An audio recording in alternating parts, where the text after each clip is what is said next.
በአዲስ አበባ ቀደም ሲል ይፈጸሙ የነበሩ የደንብ ጥሰቶች አሁን ላይ 87 በመቶ መቀነሳቸውንና የደንብ ጥሰቶችን ዜሮ ለማድረስ እንደሚሰራ የአዲስ አበባ ከተማ አስተዳደር ደንብ ማስከበር ባለስልጣን አሳውቋል።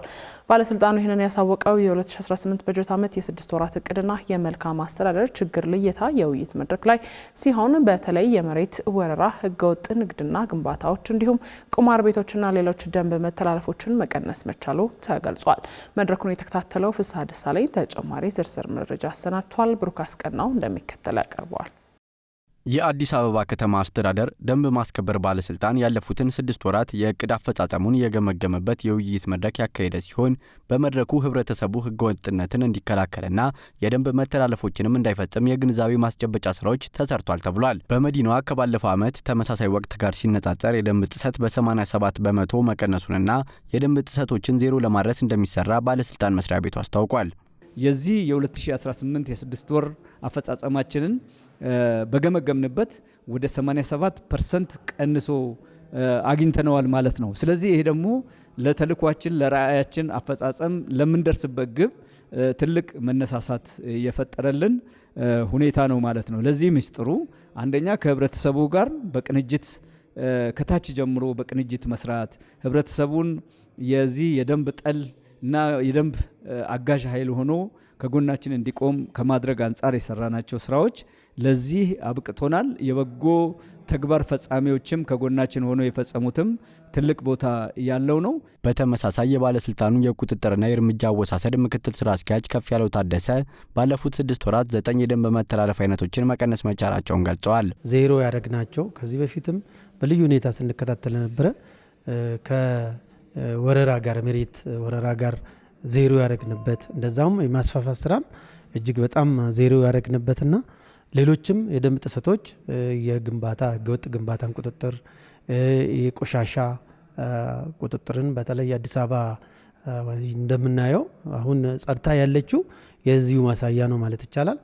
ሌሎቹ መንገድ አጠቃቀም እንደዛውም ሌሎች ከዚህ ጋር ተያያዥ ያላቸው ስራዎች በጣም የቀነሰባትና መቀነስ ብቻም ሳይሆን ህብረተሰቡም ይሁንታ የሰጠንበት ሁኔታ ነው ያለ ማለት ነው። እንዲሁም ከተማዋ አሁን ያለችበት የእድገት ደረጃ ጋር ሊጓዝ የሚችል ጠንካራ ተቋም ለመገንባትም ሌሎች በርካታ ስራዎች እየተሰሩ መሆናቸውን አመልክተዋል። ከተማችን ውስጥ በጣም በሚገርም ሁኔታ ሰፋፊ የሆኑ መሰረተ ልማቶች አሉ። ስለዚህ እነዚህ መሰረተ ልማቶች ደግሞ ይዟቸው የመጡ በርካታ ትሩፋቶች አሉ ማለት ይቻላል። አንደኛ ግሪነሪ፣ ሰው እንደፈለገው ንጹህ አየር የሚያገኝበት የሚዝናናበት አረንጓዴ ነገር የሚያይበት በውጪ የሚታዩ በውጭ ሀገር የሚናፍቃቸውን ነገሮች በቪዲዮ በፊልም የሚያያቸውን ነገሮች በአዲስ አበባ ውስጥ እንዲያገኝ እየተደረገ ያለበት ፋውንቴሽኖች ያሉበት ፓርኮች ያሉበት በተለይ ስማርት የሆኑ የቴክኖሎጂ ፖሎች የማብራት ፖሎች የተዘረጉበት የመጠበቅም ትልቁ የአንበሳውን ድርሻ የሚጫወተው ተቋማችን ነው ማለት ነው። በዚህ ላይ ሌት ተቀን ጠንክረን እየሰራን በተለይ እስከ ምሽቱ 4 ሰዓት ድረስ የመስራት ከጠዋቱ 12 ሰዓት ጀምረን እስከ ምሽቱ 4 ሰዓት ድረስም የመጠበቅ ስራዎቻችንን አጠናክረን እየሄድን ነው። የባለስልጣኑ ምክትል ስራ አስኪያጅ ንጋቱ ዳኛቸው በበኩላቸው በግማሽ ዓመቱ ወደ 6000 የሚሆኑ ነባር የደንብ ማስከበር ኦፊሰሮችን በአቅም ግንባታ ስልጠና የማብቃት ስራ መሰራቱንም ጠቁመዋል። ነባር የደንብ ማስከበር ኦፊሰሮችን ጨምሮ በአጠቃላይ ከ8 በላይ ለባለስልጣኑ የደንብ ማስከበር ኦፊሰሮች የአቅም ማጎልበቻ ስልጠና መሰጠቱንም ነው የተናገሩት። በሁለት ከፍለን ነው ስልጠናውን ያደረግነው። ለዚህም 4600 አካባቢ የሚሆኑ በተሻለና በመካከለኛ ያሉትን ኦፊሰሮቻችን በግምገማ በመለየት እነዚህን በሰንዳፋ ኢትዮጵያ ፖሊስ ዩኒቨርሲቲ ሌሎች ደግሞ በተሻለ መንገድ የተሻለ አቅም ሊያገኙ ይገባል፣ ሊታነጹ ይገባል። በተለያየ መንገድ በዲሲፕሊንም በተለያየ ቅጣትም ያለፉ ደግሞ የተሻለ አቅም እንዲገነቡ ማድረግ ደግሞ በአዳይቱ አፋር የኢትዮጵያ ፖሊስ ማሰልጠኛ ካምፓስ ተጨማሪ ቀናትንና ተጨማሪ የስብዕና መቅረጫ መዋዕሎችን በማዘጋጀት በጋራ እየተሰራ ነው። ይሄን በማድረጋችን በከተማ ውስጥ አሁን ወደ ስምሪት አስገብተን ለውጦች መጥተዋል።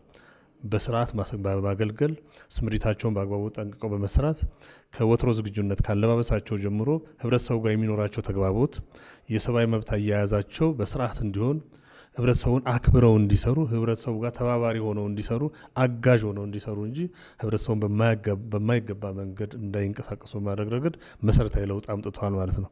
በሌላ በኩል በአንዳንድ የደንብ ማስከበር ባለሙያዎች የሚስተዋሉ ብልሹ አሰራሮችና የስነ ምግባር ጉድለቶች ላይ በሚደርሰው የህዝብ ጥቆማ መሰረት የእርምት እርምጃ መወሰዱንም ምክትል ስራ አስኪያጁ ገልጸዋል። የአዲስ አበባ ከተማ ደንብ ማስከበር ባለስልጣን ህብረተሰቡ በአንዳንድ የደንብ ማስከበር ባለሙያዎች የሚስተዋሉ ብልሹ አሰራሮችንና የስነ ምግባር ጉድለቶችን ከመጠቆም በተጨማሪ ጉቦ ባለመስጠት ኃላፊነቱን እንዲወጣም ጥሪ አቅርበዋል።